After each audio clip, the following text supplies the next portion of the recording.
Ever seen a living toy that waddles, floats, and somehow makes peep peep, the most addictive sound in the universe? Ducklings are born covered in soft, fluffy down that feels like the most precious thing to ever exist. Their tiny beaks, their little webbed feet, their round bodies, they're basically toys that came to life, small enough to fit in your hands. These babies are incredibly social.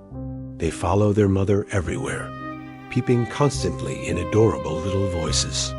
When they swim for the first time, it's pure comedy. They're clumsy, they're unsure, but they're absolutely determined. Watching a duckling discover water is like watching someone discover magic for the first time. Ducklings huddle together constantly, looking like a pile of golden fluff balls. They sleep on top of each other. They play together.